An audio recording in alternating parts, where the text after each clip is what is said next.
from around the home. From Around the Home by Peter McArthur. We are all weary travelers upon life's dusty race. If any man can play the pipes in God's name, let him play.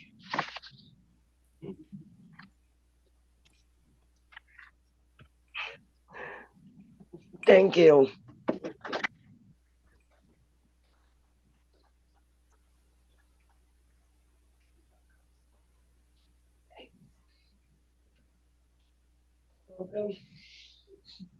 Great poem, Kosta. Thank you. At this, I don't need that on for this. At this time, I would like to present Harold Carruthers to come up and say a few words.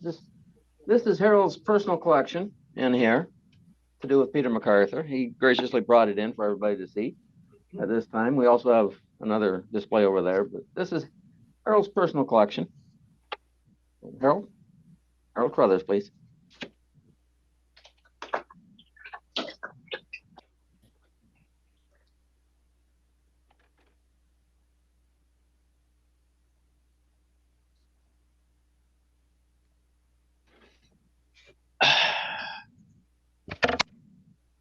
His glasses on straight. Anyway, I want to welcome everyone to our Peter McArthur Day here presentation. Anyway, for those that don't know me, my name is Harold Carruthers, a local historian. Anyway, the very first time I heard of Peter McArthur was about 70 years ago. I used to spend a lot of time at my grandmother Carruthers on the farm. And one evening I stayed over and my grandmother had me come into the parlor. They used to have the parlors in the old homes. And it was there that she had all her family pictures and books. It was there that she had 3 special books. She had The Red Cow and Her Friends. She had The Green Pasture, or Pastures Green, and she had Sinking of the Titanic. She read to me several pages from the Peter McArthur books. They had belonged to my grandfather, William Carruthers, and he was approximately the same age as Peter McArthur. Now, many years later, or went by, and I married my wife, Linda Lee Carruthers, or Pole. And their farm was next door to Peter McArthur's farm. I had the 2 books from my grandmother through conversations with Leonard, which was Linda Lee's father. I started picking up quite an interest in Peter. And from that point on, I purchased books from Grover Antiques, which used to be in town here, and the Attic Bookstore in London. And I bought a few at auctions and more. I picked them up as much as I could all over the place. Then in 1987, the Historical Society had a guest speaker here, and he's sitting right in front of me. Donnie Sinclair as a guest speaker, speaking about Peter McArthur. I have been collecting books and material about over 50 years now, and I have gathered up most of his books as well as many others which he inserted writings in, which are the ones mainly in the bottom section here. Now, at this point, I would like to say if there's anyone on online right now or present that is connected to Peter McArthur, I would like to actually hear from him, if possible, with contact information, because we do plan on having further things throughout the year to do with Peter. So I guess that's all I got to say for myself. So now I have the honor of introducing our guest speaker for the afternoon. Stephanie McDonald grew up on a farm in Ekfrid Township and attended Trent University and the London School of Hygiene and Tropical Medicine. She has diverse experience working on climate change, food security, and public health policy in the nonprofit section in Canada, Tanzania, and Ireland. I said that wrong. She moved to Dublin in 2019 and works as the coordinator of the Dublin City University Center for Climate and Society. Anyway, I would like you to present Stephanie McDonald with her presentation. Thank you.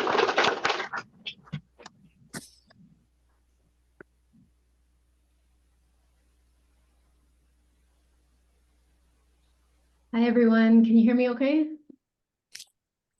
Perfect. Okay. Good afternoon and a very good evening from Dublin. Thank you to the Glencoe Historical Society for the invitation to speak today. Before I begin, I hope you'll allow me to say a few words of thanks. I'd like to thank both Mirah Simpson and Harold Carruthers for the discussions we've had about Peter McArthur over the last few months and their enthusiasm about celebrating Peter McArthur in the centenary year of his death. Harold has been a great source of information about McArthur and has been generous in sharing his own McArthur collection with me.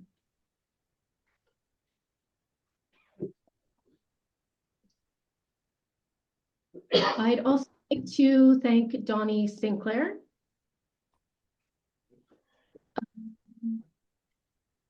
Many of you will know that Donnie purchased Peter McArthur's farm from his son, and over the past decades has done so much to keep McArthur's memory alive. Last summer, I spent an afternoon with Donnie where he shared stories about McArthur, as well as photos and articles he had collected over the years. You can see Donnie here in 2011 giving a presentation to the Glencoe Historical Society and a photo of him from last summer.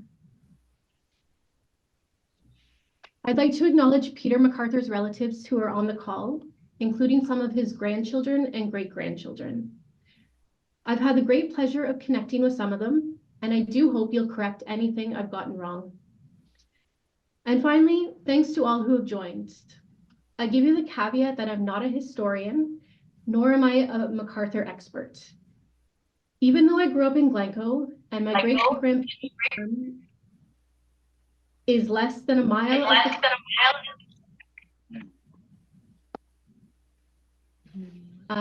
Even though I grew up in Glencoe and my great-grandparents' farm is less than a mile as the crow flies from the old McArthur farm, I would have been hard-pressed to tell you anything about Peter McArthur until a couple of years ago. I was finally inspired to pick up a Peter McArthur book by my brother Jamie, who I could hear laughing out loud as he read a McArthur book. I then found myself doing the same, laughing out loud as I read his stories. Ever since reading that first book, I've been fascinated by Peter McArthur as a person and writer. So it's really a pleasure for me to share stories about him with you that I've enjoyed discovering, and I hope it might inspire some of you to pick up a McArthur book for the first time, or if you've read him in the past, to read it again and share it with others.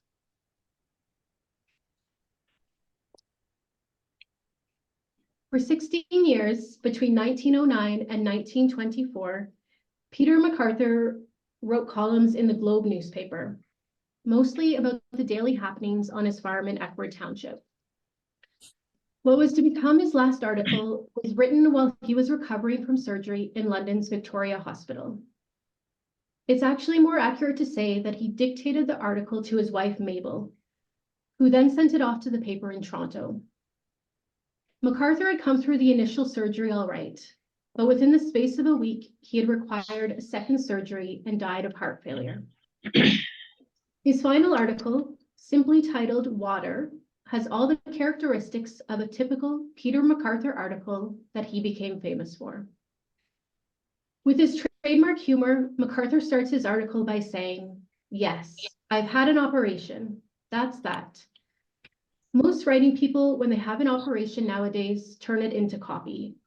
I am not wishing to be thought eccentric, so I shall do the same.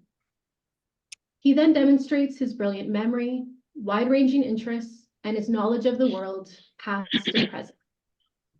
He mentions an article from a New York newspaper from many years previous, discusses prohibition, and references ancient Egypt and astrology, before looping back, as he always did, to his farm in Ekfrid. He tells his readers that when someone in the hospital asked him what he would like to drink, he requests a John Collins, a cocktail of gin, lemon juice, sugar, and carbonated water. That didn't sit well, though, and it's then he has the revelation that what he is really craving is water, but not just any water. While he praises the City of London water he was given, it couldn't beat the water found on his farm. This is another theme McArthur seemed to take delight in. The farm was always better than the city. He writes that the finest drink of water he ever enjoyed was on the line fence of his woodlot. He says, "I was stretched out at full length on a snowbank, drinking from the pure ice water that gurgled up through the snow before me." This got him thinking about how each spring on the farm, they had running water that was going to waste. He said that if he got out of the hospital, he would buy a bottling machine and bottle the water that could be used through the summer for table use. He also proposed an ice plant that would allow him to cool the water to just the right temperature to offer friends and visitors. This was another recurring theme in McArthur's writing. He was constantly coming up with new business ideas and schemes for farm improvements. A water bottling machine was one of his less offbeat ideas. In conclusion, he says that if everyone were taught how delicious pure water is and avoided substitutes, they will not only help to bring about a water drinking world, but they will spread health and open the doors to better living. I'm convinced that McArthur could spin an interesting tale out of any situation he found himself in, including a yearning for Ekfrid Township water while sick in the hospital. McArthur was just 58 years old when he died on October 28, 1924. Prime Minister William Lyon Mackenzie King sent a condolence telegraph to his family, and obituaries ran in newspapers across the province of Ontario and from coast to coast. He was remembered as the Sage of Ekfrid, a great Canadian writer, and a friend of farmers. I think it's this last description that he would have been most proud of. Journalists reported that hundreds of neighbors, friends, and colleagues attended McArthur's funeral on his family farm on what is now fittingly called McArthur Drive. Some had traveled great distances to be there. After a brief service, a procession that was said to stretch for nearly 2 miles made its way from the farm to Edie Cemetery. McArthur was buried beside his parents in the southwest corner of the cemetery, close to the road leading to Glencoe. His gravestone hints at the fact that he was a different sort of person in comparison to his ancestors and peers. While most of the gravestones in Edie Cemetery had Bible verses or religious references on them, McArthur's epitaph says, "The living do but what the dead inspire." It's the last line of a poem he had written for a friend. At the time of his death, Peter McArthur was a household name across Canada, counted the late former Prime Minister Wilfrid Laurier among his friends, was regularly called upon for advice from politicians, financiers, and others in high places, and had been courted to lead a political party. It can be easy to forget that McArthur really only came into his own in his 40s when he returned to his farm. Up to then, he'd had only sporadic success, constant financial worries, and bad luck seemed to follow him around. I've told you about the final days of McArthur's life, so let me take you back to the beginning.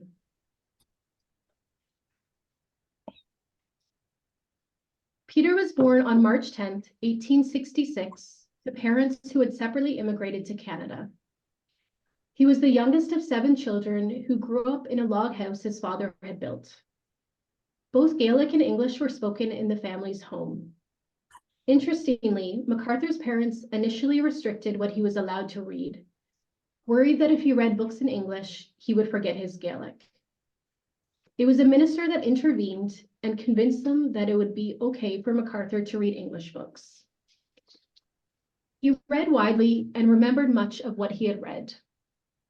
As an adult, he could recite whole pages of text that he had read sometimes decades ago.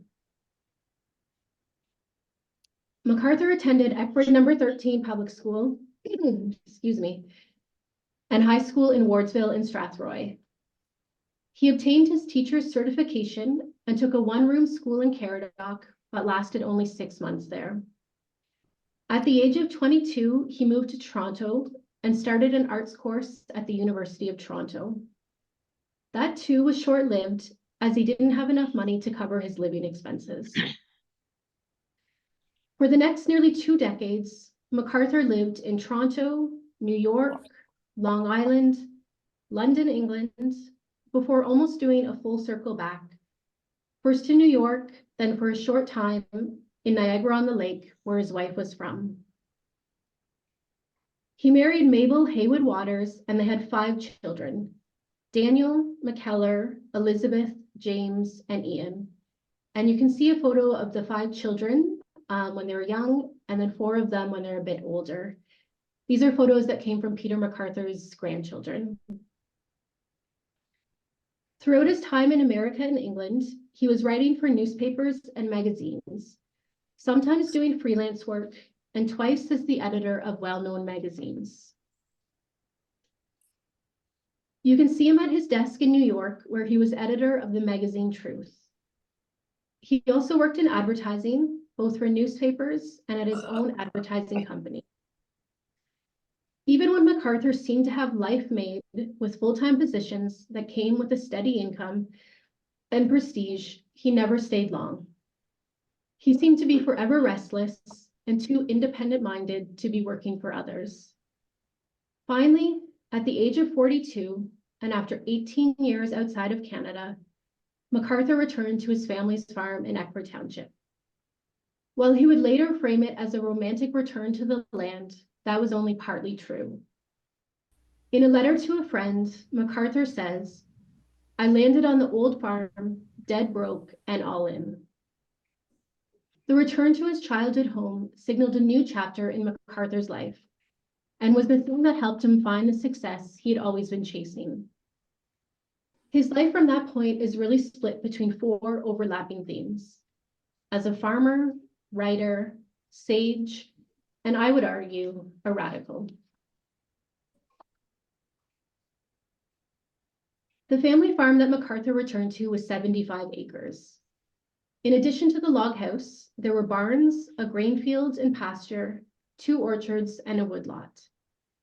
The family had cows, sheep, pigs, horses, chickens, ducks, turkeys, guinea fowl, dogs, and cats, all who became familiar by name to readers of McArthur's articles. McArthur never seemed to be comfortable calling himself a proper farmer. He is quoted as saying, "I write for a living and farm to amuse my neighbors." Several times in his writing, he refers to his neighbors as real farmers, implying that he's not. He once wrote that government scientists came out of their way to see me and gazed with awe at the neglected farm from which I had raised such a crop of newspaper articles. I shied away from the title of a real farmer.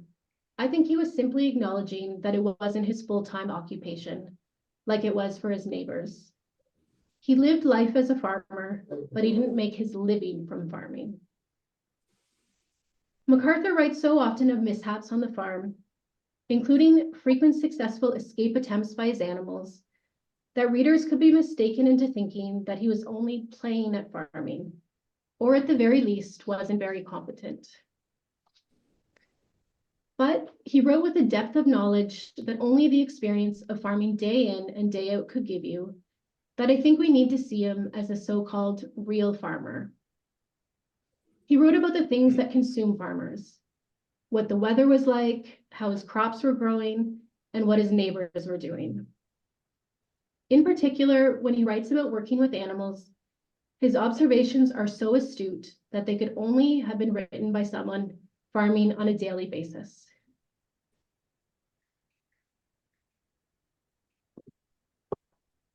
McArthur also had the traits of many farmers I know. It was said that when he came into town, he was restless and counted the hours until he could get away, and that city social gatherings of any size did not appeal to him. In one Globe article, he said, after a visit of several days to several cities, it certainly does seem good to be home again. He was most happy on his farm and spent hours exploring it, observing his farm animals and taking note of the weather and changing seasons. Everything he did and saw on the farm became fodder for his newspaper articles. Now onto McArthur, the writer.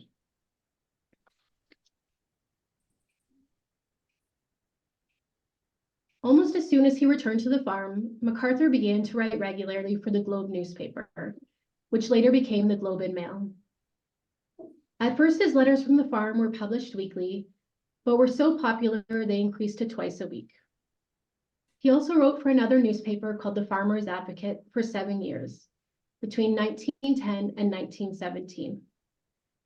McArthur primarily wrote about what was happening on his farm, and often told stories of his animals. Red Cow, also known as Fence Viewer, featured regularly, as did Socrates the ram, Beatrice the sow, and Bildad the dog. Readers became so invested in his animals that they would send letters to McArthur asking for updates. In his articles, McArthur wrote about making maple syrup, the joy of asparagus season, what a lack of rain or too much rain was doing to his crops, a visit from a neighbor, his delight at discovering animal footprints in the snow, planting trees, and what he and his children observed while on walks through the woods. Pretty much anything and everything that happens on a farm made it into his articles. He also wouldn't shy away from talking about things that affected farmers, including politics, banking, the war, and other national and international events. He didn't have many kind words for business tycoons and corporations who took advantage of farmers, and his favorite villains were bankers. Regularly in his articles, McArthur would include a few lines of poetry, a quote from a play by Shakespeare, or reference a Greek classic. It's completely unexpected, for example, to come across a poem by the English poet Alfred Tennyson in the middle of an article about cattle, but this was McArthur's style.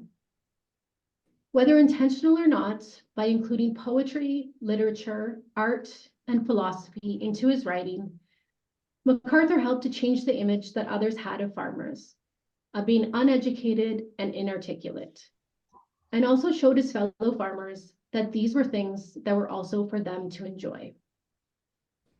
What I like so much about McArthur's writing is that it is very conversational.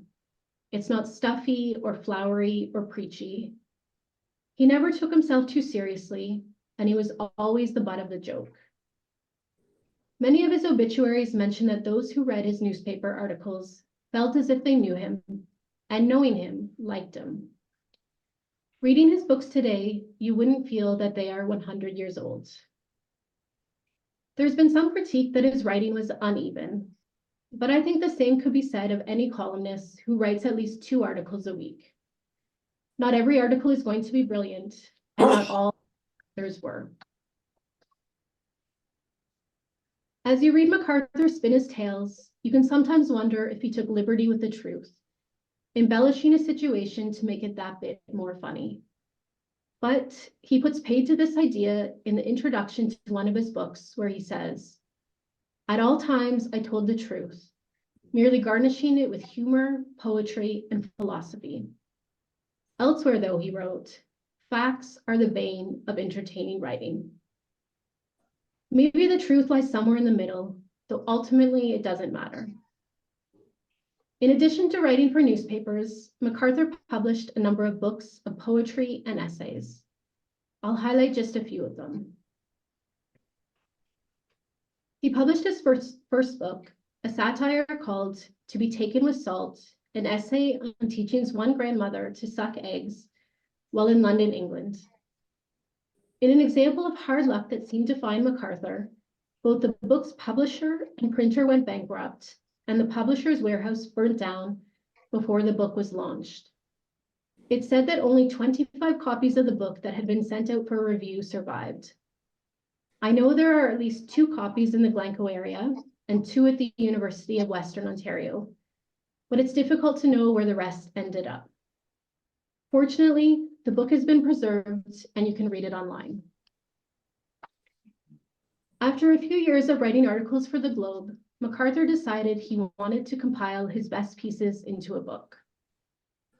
In Pastures Green was published in 1915 and is presented as A Year on the Farm through the 4 seasons, though the articles were written over a number of years. His next book, The Red Cow and Her Friends, was published in 1919 and brings together some of his newspaper stories that featured his farm animals. In the book's preface, McArthur admits that he lost the file with the clippings he had been saving to put together the book. He wrote of his predicament in one of his newspaper articles, and as a result, he received clippings from all parts of Canada as well as neighboring states. He credits his readers who preserved his articles and sent them in as the real editors of the book.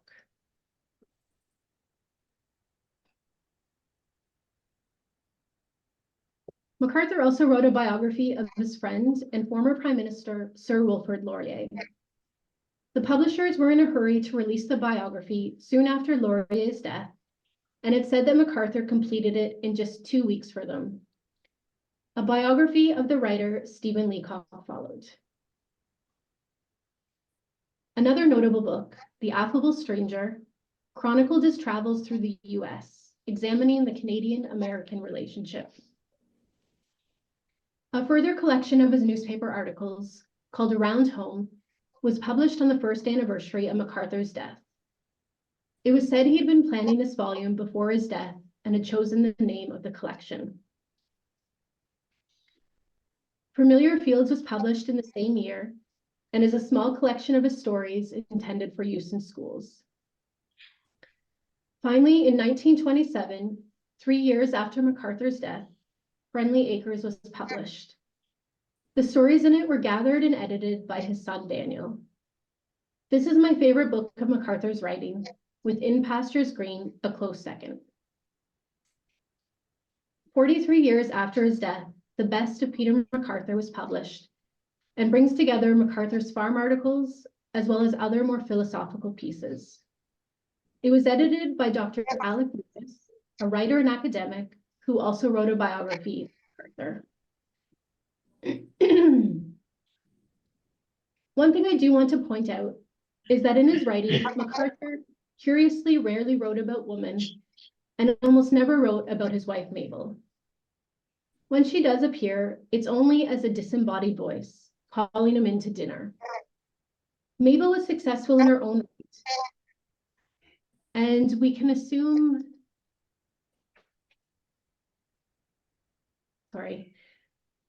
Mabel was successful in her own right, and we can assume that she played a large role on the farm, in addition to work in the home. Peter often traveled to her work and was consumed by writing while on the farm. I would have loved to have read more about her and her life in Ekfrid Township. I'm going to talk about Peter McArthur, the sage and radical together, as I think they overlap. So why sage?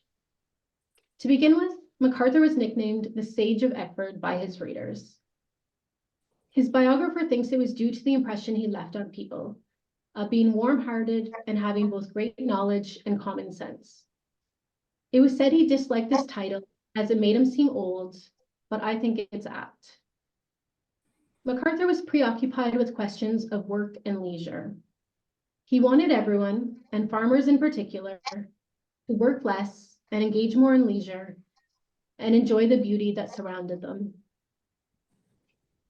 He tells a story of one spring working at planting trees and gardening with such grim determination, he didn't notice the entire progression from buds coming out on the trees to being in full leaf and the ground covered with wildflowers.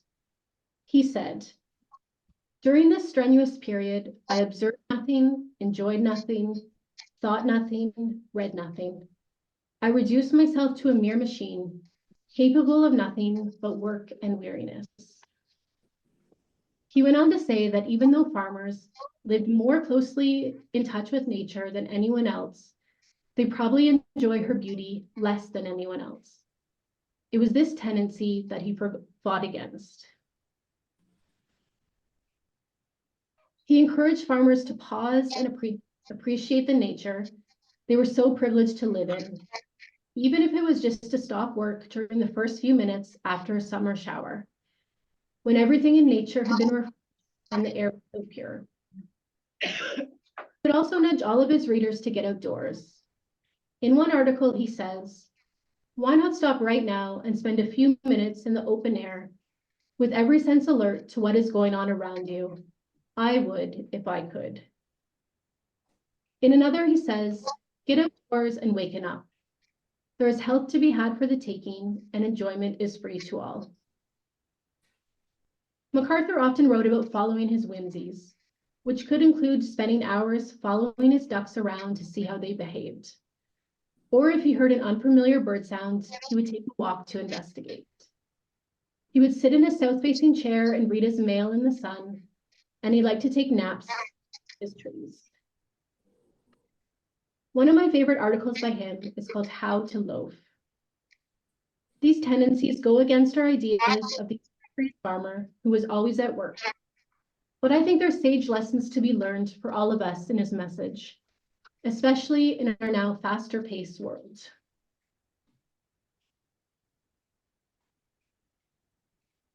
Turning to McArthur the radical, there are a few ways in which I see him as radical, both for his time and still today.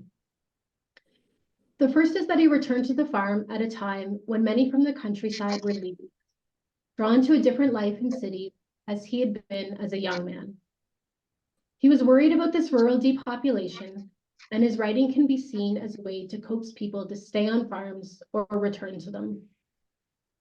McArthur always said he farmed for a living, not for a profit. He saw farming as a so-called homemaking industry, with money-making as a secondary consideration. He was most interested in the lifestyle a farm offered him and his family, and in this regard, he was successful. Today, I think most farmers would say that farming is very much a business enterprise, where making money is essential. McArthur also had a great love of trees and planted thousands of them. He wondered that he should be so fond of trees, as he says that when he was a boy, trees were regarded almost as enemies.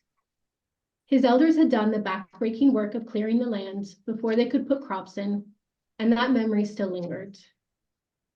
When he returned to the farm and saw how much the forest around the farm had dwindled, he said that he was seized by a rage for planting. The government of the day had initiatives to encourage tree planting, but I suspect that it took a special sort of person to take up reforestation so soon after the land had been cleared, and McArthur did it with zeal. In an article, he says, "I know there are plenty of wise people who will say that I am foolish to be planting out trees in the garden land of Ontario, instead of clearing away those that remain. Still, there is a saving remnant of the people who believe that reforestation is a wise thing. I do not think I am making a mistake in casting my lot with them." In his writing, he talked often about the joy derived from trees, orchards, and woodlots, and in so doing, championed planting of trees. Beyond his own farm, he was worried about the destruction of forests across the country and the lack of attention to the issue. And one of the things I find most intriguing about McArthur is that he managed to do something that I think very few in Canada's history have done, and that's bridge the rural-urban divide. For 16 years, he wrote for a national mainstream newspaper, and his articles were anticipated and enjoyed by both readers in the countryside and the city, including those who knew almost nothing about farming. Writing after his death, a friend said that surely one who could do this must be regarded as having possessed something in the nature of genius. There's something to be said about people living in cities, hearing a firsthand account from a farmer of what a wet or dry summer means for the crops, what was being harvested that week, how a new government policy will affect the farming community, or just about the daily routine on a farm. Peter McArthur was the perfect person to do this. In a newspaper profile about McArthur, the author says, "Peter is nothing if not cosmopolitan. He is as much at home discussing the clauses of the Bank Act before a parliamentary committee as he is talking crops with a neighbor while astride a rail fence on the back 50. I can't think of a farmer who is writing regularly in the national press today about the everyday happenings on their farm. Now in 2024, as we contend with issues of climate change, biodiversity loss, the paving over of productive farmland, and with an even smaller portion of the population farming, the tensions between rural and urban Canada seem to be running higher and misunderstandings becoming more entrenched. It feels like we need someone like McArthur, who had a talent for speaking to both the rural and urban populations, to step into the breach and explain one side to the other. So 100 years after his death, what can we say about Peter McArthur's legacy?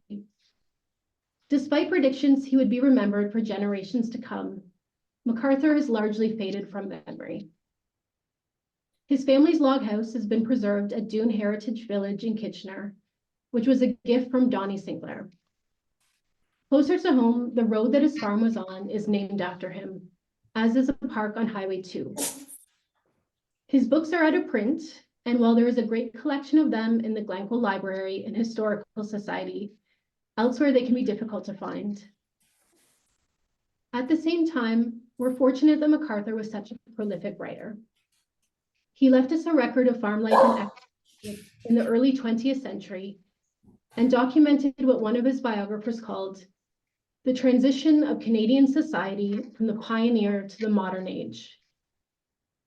McArthur also left us reflections on farming, nature, family, rural life, and love of place that remain relevant today. He put Ekfrid Township on the map across the country, and for someone who grew up in Ekfrid, that means a lot. I'm biased, of course, but I think that Southwest Middlesex should be very proud to have been home to Peter McArthur and his life and work celebrated to a greater extent.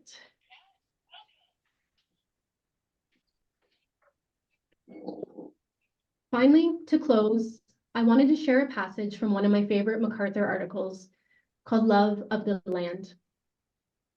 He wrote, "Something of this farm struck a tendril into my heart, which neither time nor distance could break. It is the only spot on earth that ever gave me the feeling of home. Even after being away for years, I have sat down in New York or London, England, and have been as homesick for this farm as a little boy who makes his first journey away from his mother's side. At any time, I could close my eyes and see the quiet fields, and I would wonder what crops they were sown to. At all times, it was my place of refuge. And when I finally returned to it, it was with a feeling that my wanderings had ended and that I could settle down and enjoy life where I belonged." Thank you. At this time, if they want to speak, I would. Thank you. I'm told we have a Charlotte Waller, Catherine Burns, Diane Johnson, a Janet Sterling, and a Dan Burns. Dan Burns is Peter McArthur's great-grandson, and I'm told he wants to say a few words.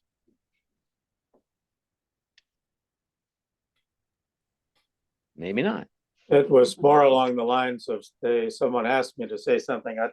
I think the person who should be asked to say something is Janet Sterling, if she's there somewhere, who's collected far more of the history than most of us did. Yeah, Stephanie asked about Mabel, and she does have her own interesting history. She was adopted into a family that a very early part of the Loyalist settlement of the Niagara Peninsula. And at least in my case, that's very important because that's how the name Daniel entered the family.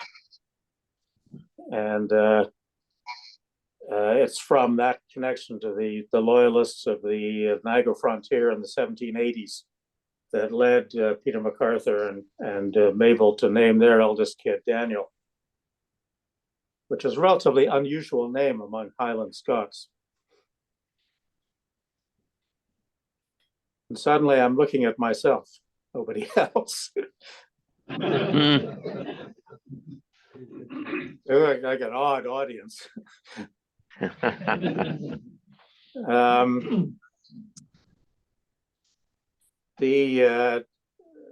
Janet's probably got it. I'm not sure I can find mine anymore, but Stephanie, you might also want to look at least in the family, a famous letter that Peter wrote to Daniel when Dan McArthur joined the military in the First World War. Difficult personal and difficult family decision. I got a chance to read it at something that happened at Dune Pioneer Village a couple of years ago. Janet, you're there somewhere.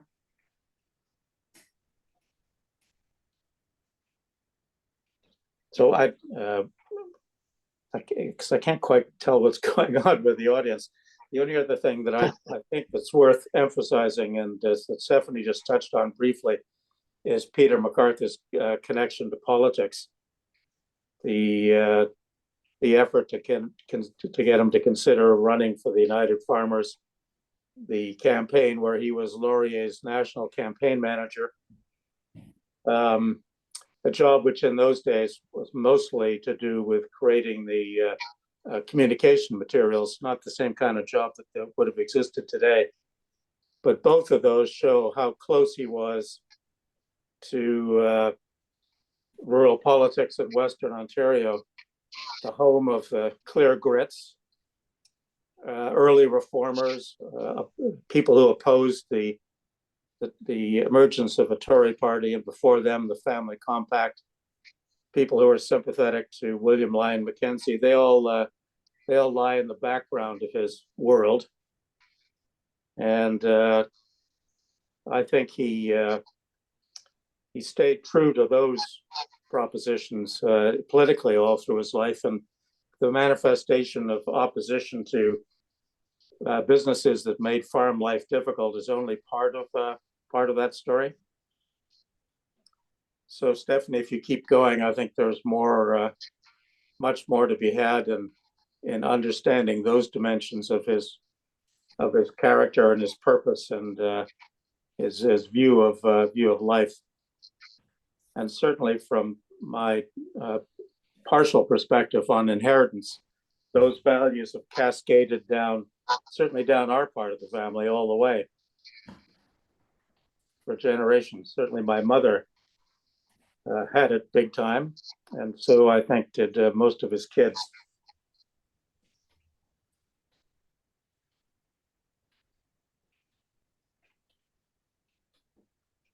I'll stop.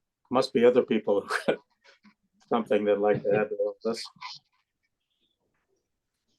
And I perhaps parenthetically say hello. I see my sister is somewhere on this call, although I can't see you. Can we go back to the gallery view?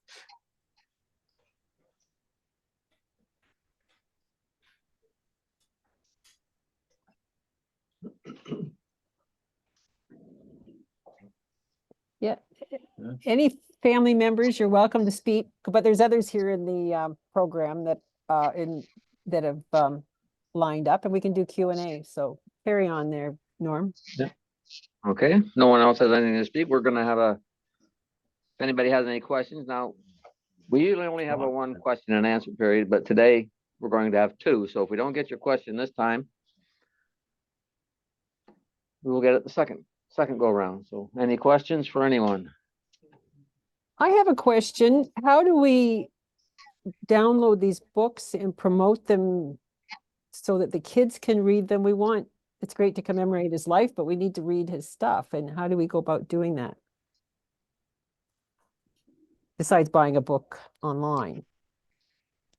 Stephanie? Mary, there are a few of his books that are available online. It's the entire books. So I can share those links with you if you'd like. As I said, there is a great collection in Glencoe for those who are there. Yeah, but the best would be to, if folks want to see them online, there are some available.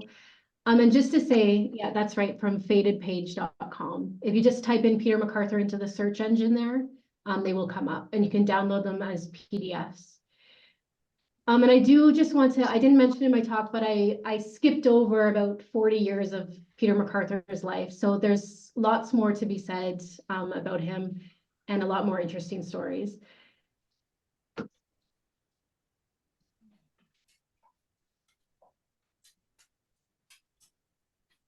More questions? Any other questions? No questions.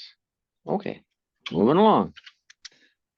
Now, we're going to have Mr. Fred Sinclair come up and give a talk. He's been gathering stories and telling stories for a great number of years. I think you mean Donnie Sinclair. You mean Fred or Donnie Sinclair? Right. Fred and Donnie. It says both of them on my sheet. All right, well, go ahead, Dad. So I'm not sure. Story. Like what people Peter McArthur.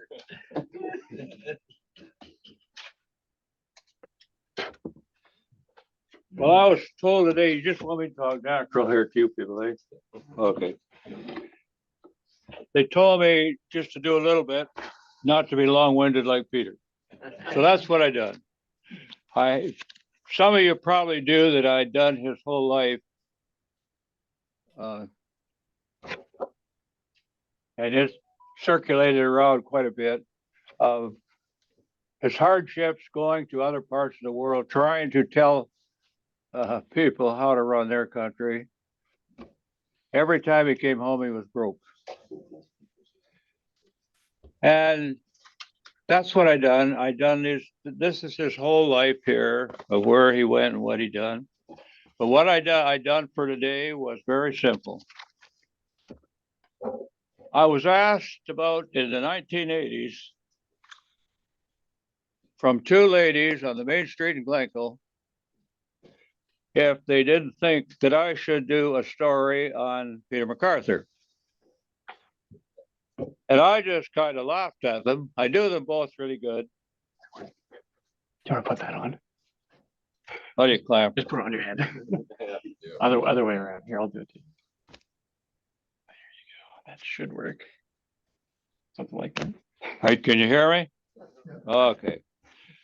So I thought, Marion Dolby was the one, and the other one was Mrs. Ken McKellar.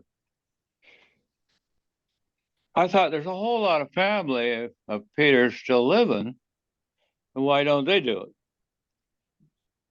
But anyway, I went home. My wife said, "Don't you think you got enough stuff to do without starting anything?" And what I done, I happened to meet a guy by the name of Carl LeBras. He bought and sold books. He could come from Inwood, get a car. I don't know how he got to Glencoe with it, but he did. He came often. And he was a great help to me when I started putting my Peter McArthur books together and finding out a lot, because their farm, the Peter McArthur farm, was right across from our farm. And I'd heard a lot of stories about him. So the people who wanted information, I was glad to give them information. When they asked me about this centenary thing that we're had today, I guess.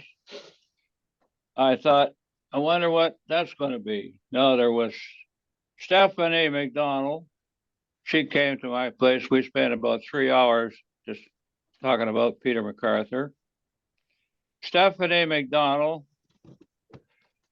she lives in Ireland. She was talking to me 2 days ago. She's a very talented person. And Mirah Simpson told me I had to get on the bandwagon and do some more of this scouting. So there was many, many people. You can't start into an effort like this with one book of anybody or one thing and say you done us. Now, we have moved a lot of books in the Sinclair family. Right now, when I go home today, this book here is going to go to John. John lives on the farm. He lives in the house, and Fred owns the land. And one of the things that Peter really liked was that bush. Now, that was a demonstration woodlot. And he looked after it. He really looked after it good. They said that the highest part on the farm is where he made syrup. There's a little thing back in the woods, and he'd go back there.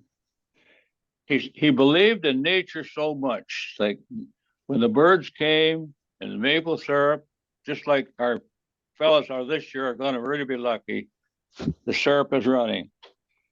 So then I met a lot of other people that said, we'll help you, we'll help you. Well, a lot of them did come forth.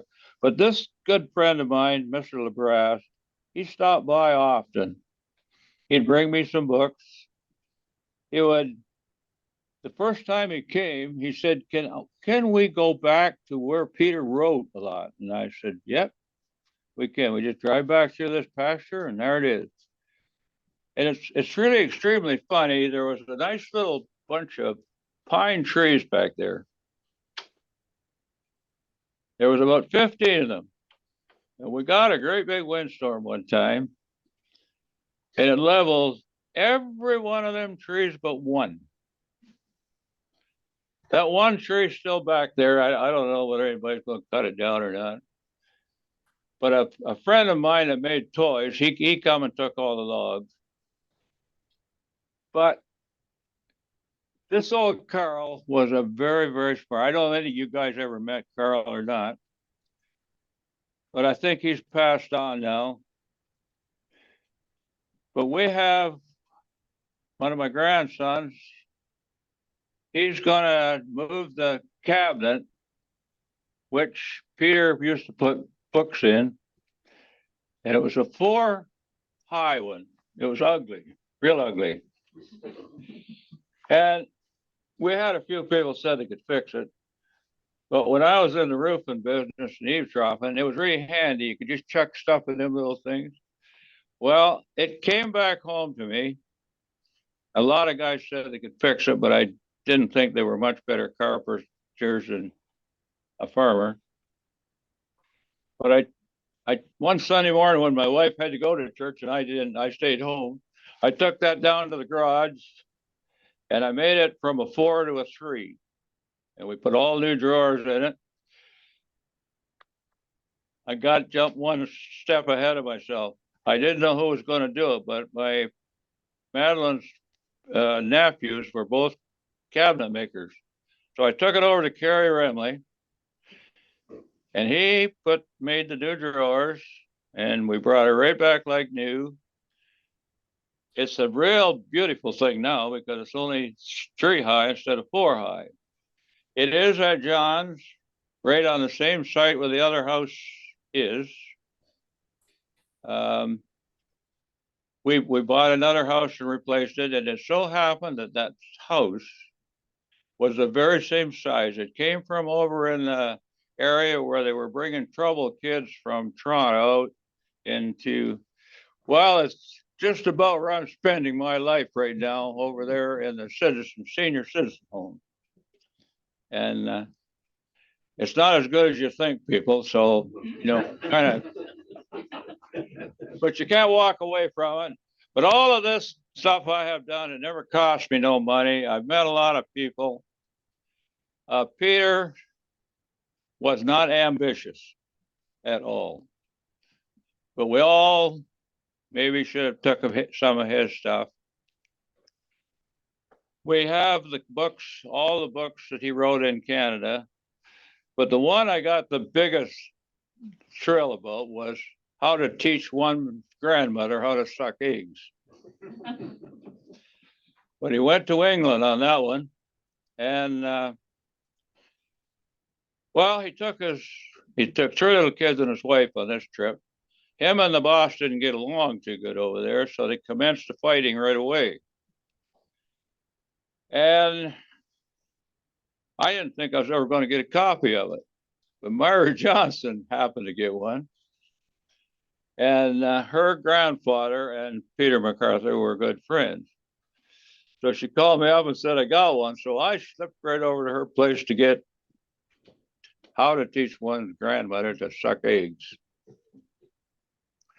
It started out with the date every morning, and then there was a long lull. My wife said supper's ready, and I went to the table and I rushed right back. It was real failure, that book. And that's all he would write. And he was a really intelligent man. He was way more intelligent than most of the farmers, but it didn't seem to matter.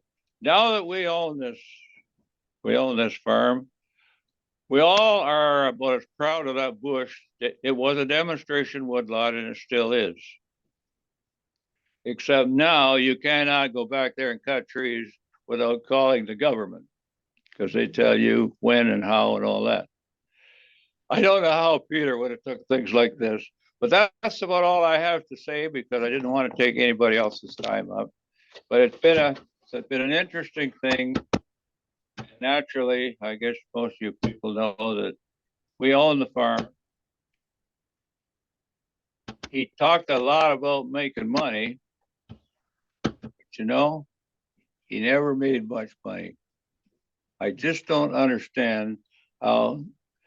But the farmers around him, see, they were uneducated, and a lot of them could hardly scratch their name, because that's what I heard. But he was overeducated. But we're going to keep the Peter McArthur farm as long as we can. I don't think I'm going to be farming anymore. But that's all I'm going to tell you today. His whole story, there's a lot of pictures in here about Peter. And I guess that's why today the farmers are expanding so much. But they do not take time for nature, as Peter said. So thank you very much.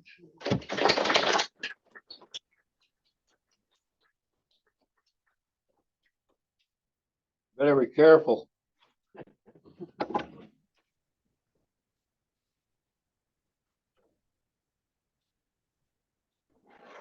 Thank you very much. You're welcome. Very interesting.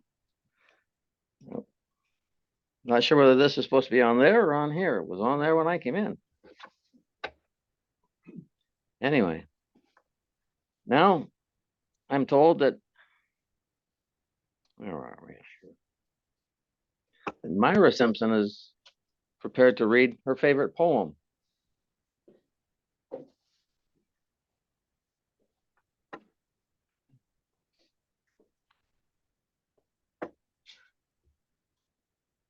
Thank you, Norm. Thank you. I'll sit here.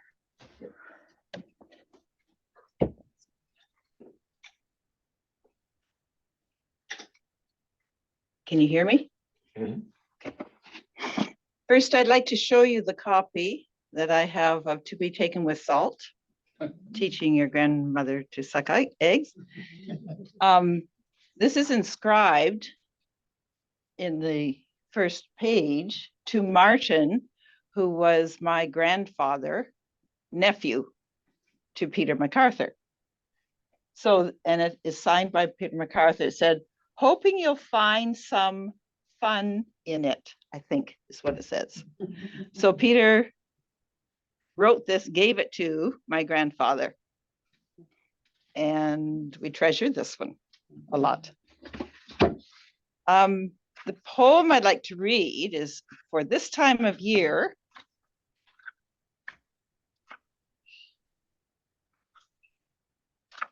Sugar weather.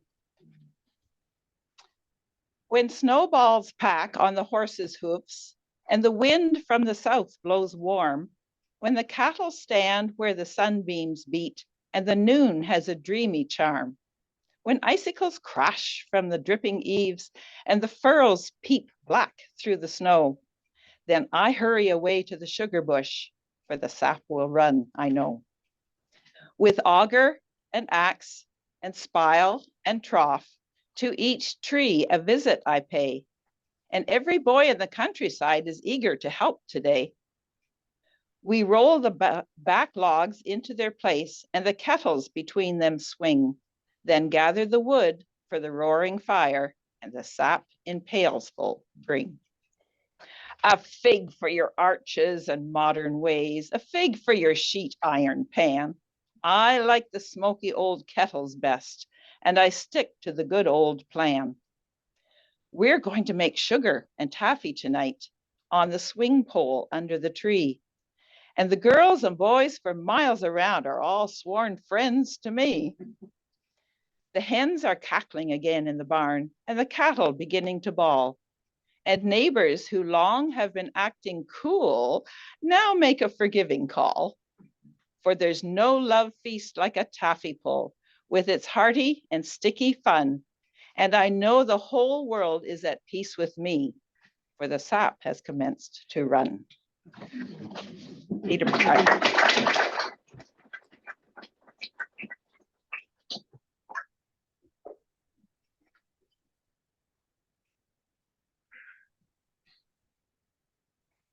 Thank you for that, Mirah. Getting near the end of it. Time to, does anybody have any more questions? That's easy. Yep. Some words? I was just going to mention before we wrap up that with the 100th anniversary of Peter's death, there's never been any plaque or any signs or anything put at the old farmstead. Even in the cemetery out at Edie, there's no, other than his stone, there's nothing to commemorate Peter. So we hope this year will be the year that we ourselves in the Historic Society can do something about that. So we'd like some input too from our members too, what they'd like to see at both of those sites. I know at the farmstead, it'll be probably just a sign at the side of the road, that sort of thing. But we'd still like some input regarding design and how these things could happen this year. So we want to take it upon ourselves to do that this year. And that's all I have to say about that. I think before we end though, I think upcoming events, maybe Angie might want to. Yeah. Okay, I'll sit down. You need this? No, it's okay. Okay. Be loud here. On May 29th at Tate's Corners Schoolhouse, or our Tate's Corners Community Center, we're going to be having a historical presentation at 7 p.m. Jean Hewitt is going to be doing an audiovisual presentation of the women's movement in our area. And then it turns into a dramatic presentation of the famous five. And it shows the Canadian suffragette movement in Edmonton of 1917. It's going to be a dynamic presentation by a very skilled company that shares this production all over Southwestern Ontario. And it is consistently presented at Fanshawe Pioneer Village. So it's going to be Wednesday, May 29th at Tate's Corners. Doors open at 6:30, and we only have room for 50 people and suggested donation of $10. And our community will be providing tea and goodies afterwards. And there will not be any Zoom. There will not be any kind of technical devices. So we encourage you all to come, and it's going to be a wonderful, wonderful evening. Thank you. I'd like to follow up with that.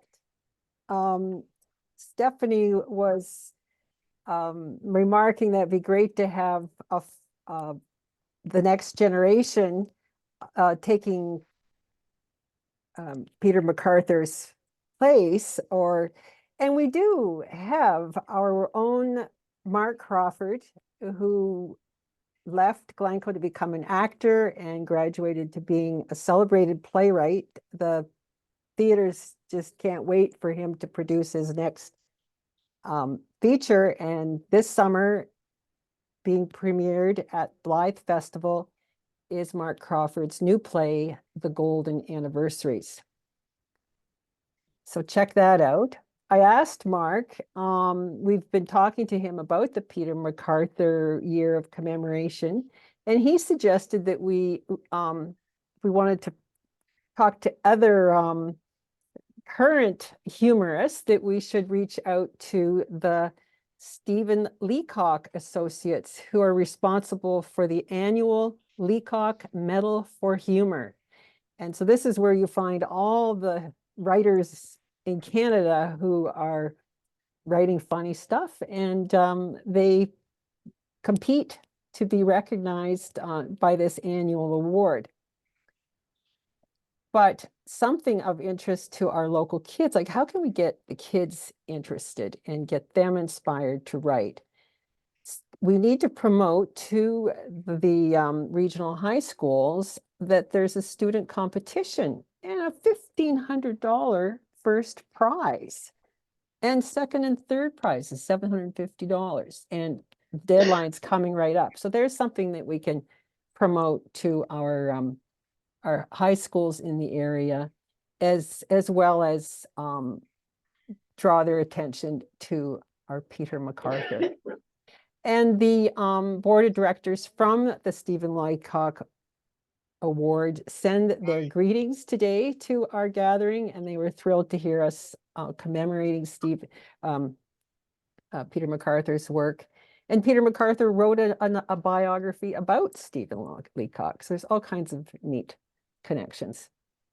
And then don't forget to go to our website, come to our events, shows what's upcoming, and our next event is March 3rd, the memorial out at Battle of Longwoods, that's done every year in partnership with the Upper Thames Military Reenactment Society. That's it for me.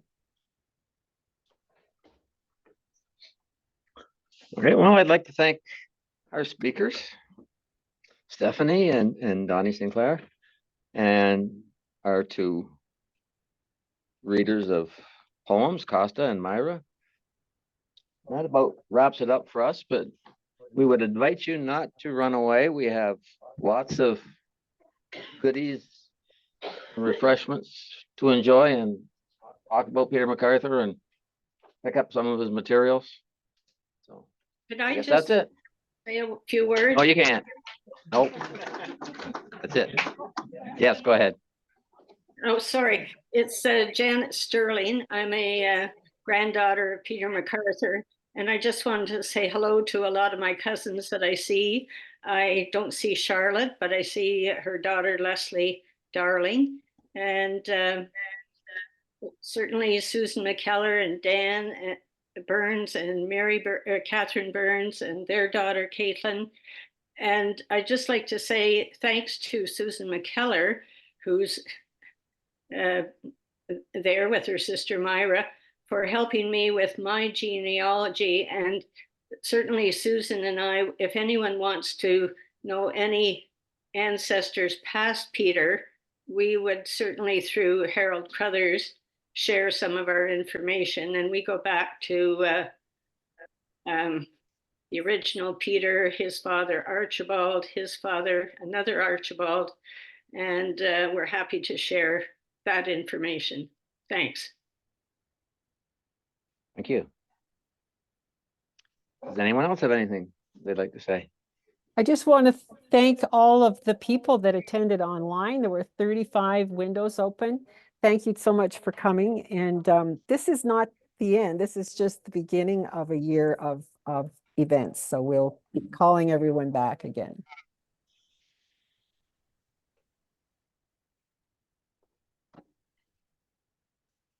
Grab a coffee.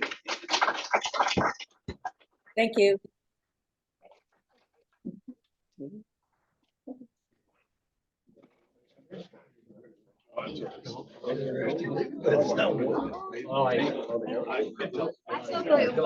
Well, thanks everyone.